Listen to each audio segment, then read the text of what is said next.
Good morning. It is a beautiful, cold and misty morning. We arrived yesterday at the Quick Pitch Adventure Centre. We are going to be having a bunch of fun today. Here's Andy Isuzu. He's making his first cup of coffee in his Isuzu. Amazing. He slept in there last night. We've got the canopy installed in the last episode. I've loaned my National Lunar Green box and chucked that in there. We've got a solar panel for him because he doesn't have a dual battery system yet. We've got some chairs, his mattresses and stuff, and it is pretty chilly, so we did some electric blankets which we just ran off of a small inverter in the back there. Rolfie's here, he's busy having a kip, and then obviously my little truckie. But I'm going to take you on a little tour around the campsite. There's a bunch of folks here for the day, and we are going to be doing some 4x4 training for Andy and a bunch of folks from cross country. And yeah, let me run you through what's cooking. There's two big parties that I need to thank, and that is Compendium Insurance, who actually sort out all of my private insurance in terms of the camera equipment and everything for the show, and then cross country, who manage my vehicle insurance and all of that stuff. We don't get to do too much, and we never want to really push insurance down people's throat, through Rome Overlanding. But every now and then what we do instead is we have these amazing get-togethers. We try and make it an educational experience. We try and make it fun. And that's what's happening here today. So we've got some familiar faces. Hein is here. He's in the little van at the moment. Marie, who works at Hein, is here in her chimney. Frikkie is here. So it's going to be really, really nice today. I think it's going to be a very fun vibe. We had a very good jaw last night, settling around the fire and stuff, and we're going to get to really explore and play around the Quick Pitch Adventure Centre this morning. I think it's going to be fantastic. We've got a little Jimny, we've got a Navara, we've got Hiluxes, Rangers, Fortuna, a beautiful mix of vehicles here that we're going to get to see play around. Now, the Quick Pitch track is mainly a thick sand track. They've got everything all the way up to grade 5, little obstacles and stuff. I think the main thing today that we're going to be playing around with is getting everybody up to scratch with how their four-wheel drive works and a few little basics of 4x4ing. So, let's get going. We're going to be the three guys that's going to take you through the course today. So what we're going to do is, just to start off, we're going to run through the manual. The training manual, it's a basic training course, but what we've done is we've added a few extra elements into it. So we do chat about recoveries as well, more than what we expected from a level 1, and we do try and relate to a bit of overlanding as well. So it's not just how to use your vehicle, we try and get you guys to understand the application of your vehicle in multiple scenarios and in real world application. So when it comes to GBM, guys, please make sure you do a bit of a rough estimate. When you want to do an upgrade, you need to know how much it weighs and where you're putting it. Where you're putting it is a conversation on its own. Load distribution. Okay, now that's also really important when it comes to packing and rigging out your vehicle. Where do you put the weight? If you've got a SUV, boots is limited, and you've got a family of 4, where does the weight go? On the roof. You put a roof rack, carry your jerry cans, additional water, additional fuel, maybe a rooftop tent, you carry a couple of bags of wood. Now suddenly you're sitting with 100 plus kilos on the roof. Now suddenly you become top heavy. If you've got a short wheelbase, it gets even worse. You remove the back seats because they're pretty much null and void. And then again, all the weight then goes on top. And now you're a shorter vehicle, you feel the effects of top heaviness dramatically. Then you've got a bucky. Yeah, these guys with the buckies. Yeah, geez, check all the space I've got to open up the back. I've got absolutely everything. Adrian's one of them, I'm one of them. All the rest of you carry every single bell and whistle. But now the issue is all the weight that you're not carrying sits at the back. So again, load distribution. Now when you start driving off-road and you start doing a few obstacles that you need to go through, that front wheel starts lifting big time. Now again, that also interferes with off-road ability. So the biggest thing, guys, you need to read the manual, you need to understand what features you have, you need to understand what your weight carrying ability is and how much weight you're putting on your vehicle, but also where you're putting it. But now low range effectively allows you to increase your gear ratio, therefore allowing you to travel at a much slower speed, a lot more torque, and then it becomes safe for your vehicle in terms of your clutch, and if you're driving on auto and your torque converter as well. So again, if you're traveling slowly and there's additional resistance in front of you based on the terrain in which you're driving on, that's when you should be in low range. Approaching departure angles.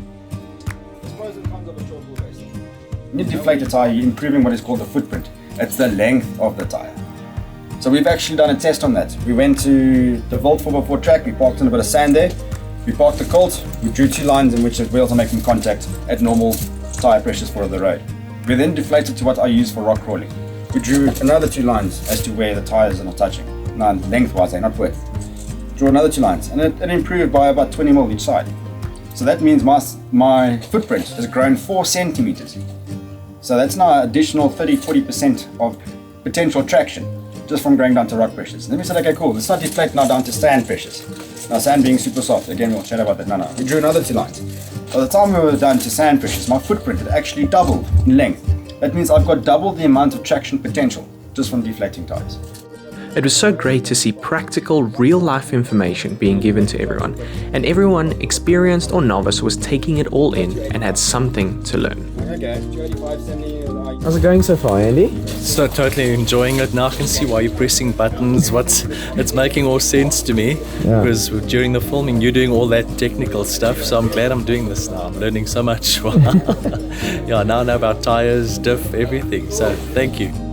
It was now time to look at some of the basics of recovery, a few pieces of kit, and then some very valuable info going and looking at the different vehicles, where Stephen showed us all which vehicles do in fact have recovery points or just tie-down points.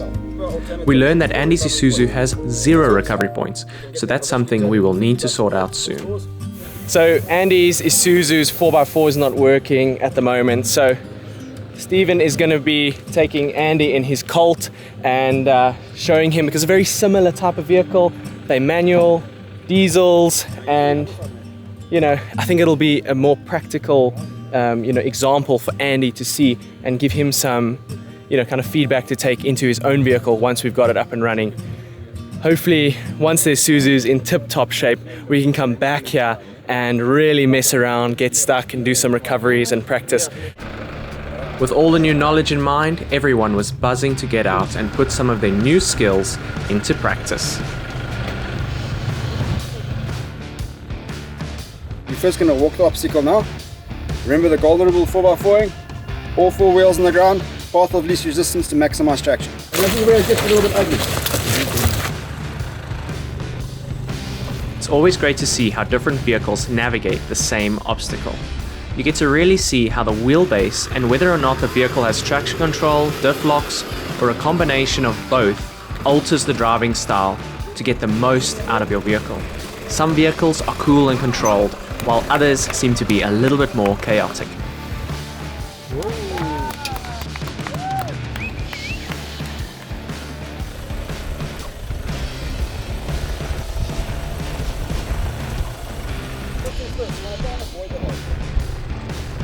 See where you guys are standing is where I'm standing. You come in here and you dip, it's going to be a long day. That's a very long day. If you drive through that hole and you manage to climb it, and you come this side and your passenger wheel goes into this hole, you will go over. That's why we need to make sure that we have a perfect line. The Adventure Center team then show us just how precision guidance from your spotters can help a 3-ton vehicle with a rooftop tent get through some very sketchy obstacles. More often than not, you won't find things as difficult as this in the real world of overlanding, but you never know what lies around the next bend on your adventures. So knowing how to negotiate extreme obstacles will always be valuable in the end. This is one where practice of precise control over your vehicle is essential to do it safely.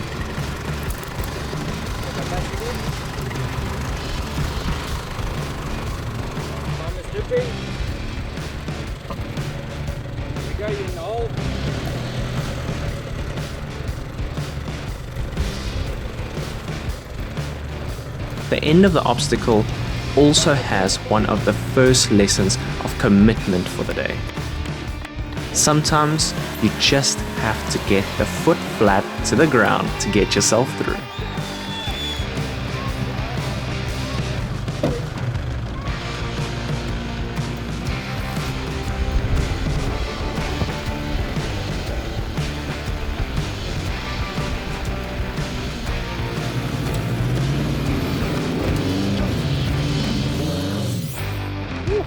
Momentum is a major part of off-roading, and certain vehicles need more momentum than others.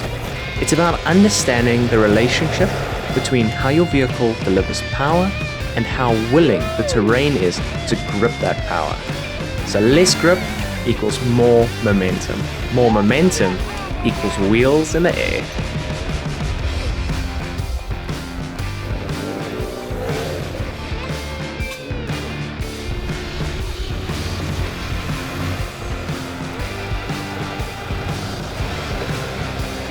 You don't stop halfway. From where the colt is now, you get a bit of a run up and you power like to the other side.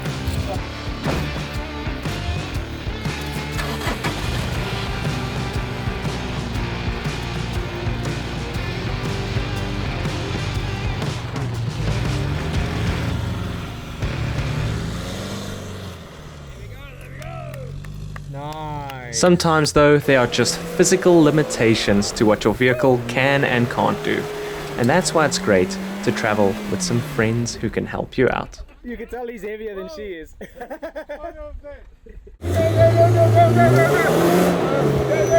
There we go.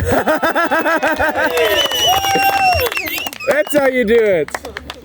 They see me pushing the chimney. Oh, you're recording? Yes. Oh, no! No! That's my insurance broker.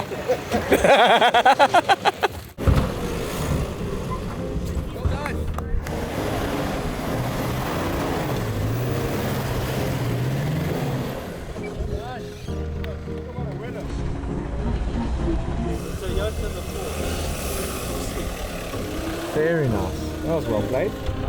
All in all, the vehicles have all performed incredibly well, and the drivers were all really honing their skills and confidence with their vehicles.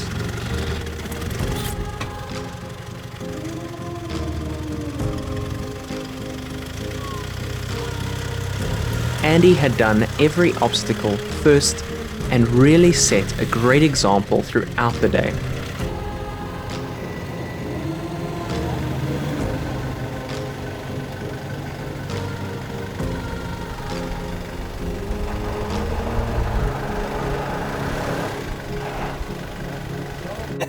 Was that fun? That was totally amazing. I loved it.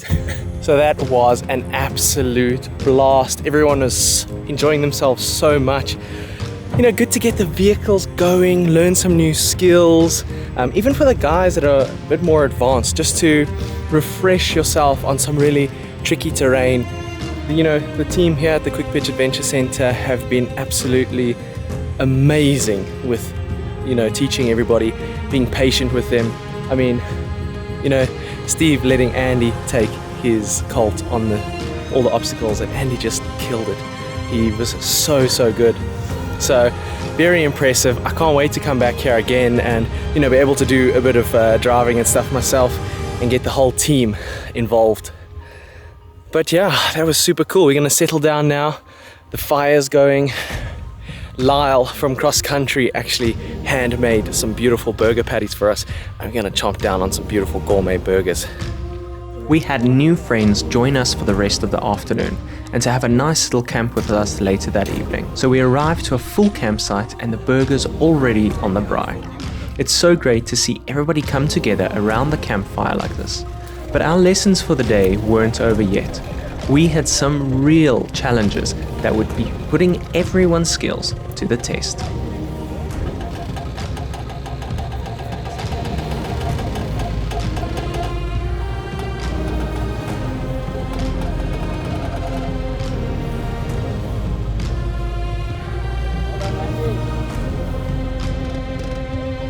One after another, everyone made it through. And what initially had seemed daunting had become so achievable with just a little bit of assistance. It is incredible to see the confidence levels of each driver just get better and better.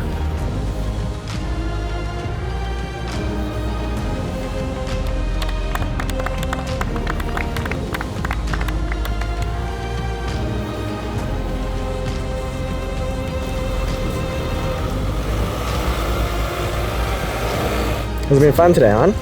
Loved every second of it. It's been amazing. The guys here are a great team of people. The instruction's been wonderful. We've had from novice to guys that have had lots of experience, and you just keep learning. It's just a fantastic day. What a fantastic event. Yeah, you guys have done a great job. Thanks.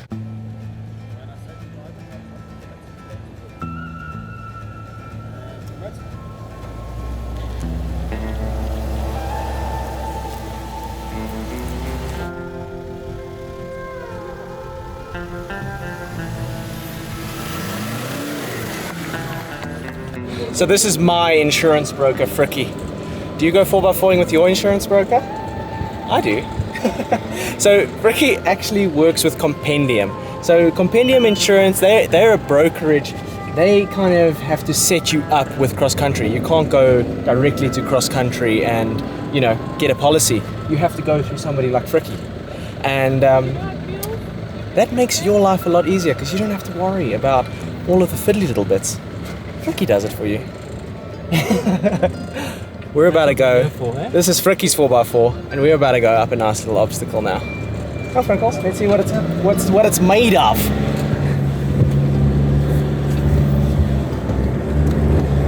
Oh gosh, this is the wheel lift.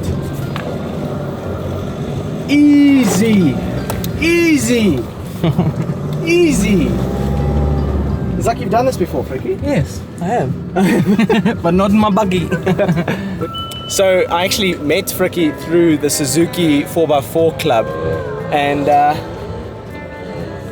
we've had a good couple adventures together. He's an absolute legend, and if you ever need to get anything sorted out, don't hesitate to get in touch with him. The details on how to get in touch with him are below, and we do also have a page on my website on roamoverlanding.com where you can actually go and see all of the stuff that cross country has to offer, and you can get in touch with Fricky directly through that. So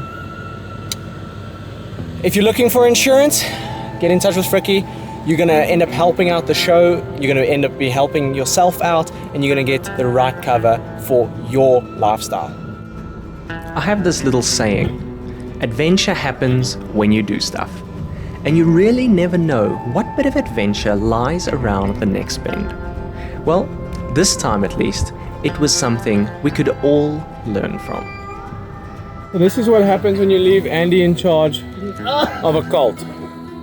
An indestructible four-wheel drive. He's learned from the best. I'm gonna get stuck here. Do you have a snatch strap for a person? William. I got it properly stuck. When we spoke about it earlier, you first use static recovery techniques, and this is now we would go fetch some logs and some rocks, try and shove in the back tire, try and dig away. This particular scenario, we felt that front cross member is solidly planted. We're not going to get under there. That rear diff, because of that step going down now, that rear diff is also sitting solidly planted, so we just can't access what's making us stuck. So now let's look at the multiple modes of recoveries we can use. So static isn't really going to work here. You're going to be digging for a while, and you're going to be digging for a long time. You're probably only going to finish tomorrow night. Then we've got the option of a pull. So we can try and pull, but based on how that's stuck in there, and we've got a step to try and get out, do you think a vehicle on the soft grass is going to be able to pull us straight out without using momentum? No. Okay, so that eliminates the pull scenario. Let's maybe look at a winch. So a winch is a nice, safe option and nice and controlled. Put the vehicle to try and winch. Who's going to move? That car or the car that's being winched? Or it's winching. The vehicle that's on the grass is going to get dragged towards the vehicle that's stuck in this particular occasion. So now that leaves us basically now with the snatch recovery. So as we said before, you've got to make sure you're half the load with the recovery points using the bridle, which is exactly what we're going to do there. Then we spoke about the hitch receiver earlier. Remember when we mentioned it when we were standing by the Pajero? This Hilux has got what we call as a hitch receiver.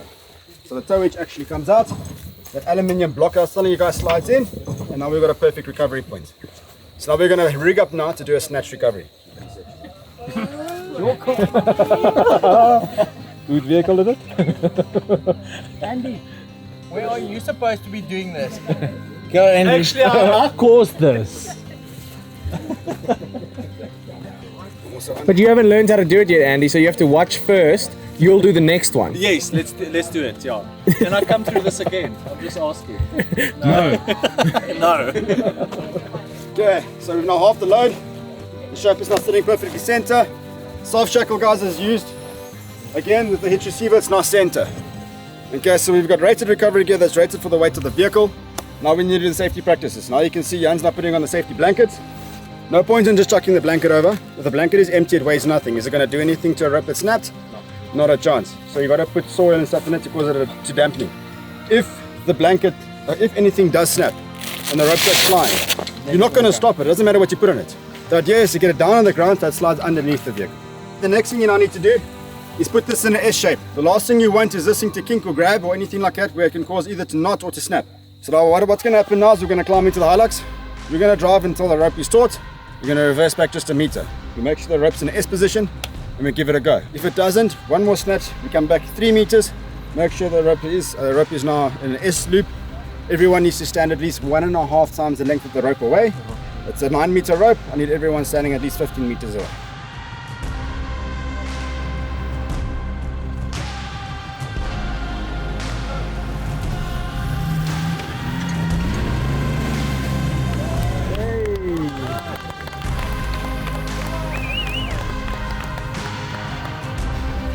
I'm so impressed.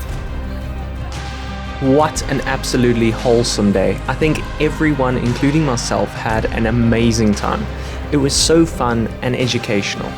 Personally, my favorite thing is watching everybody bond with their vehicles and fellow adventure seekers, sharing stories and the joy of this lifestyle with each other.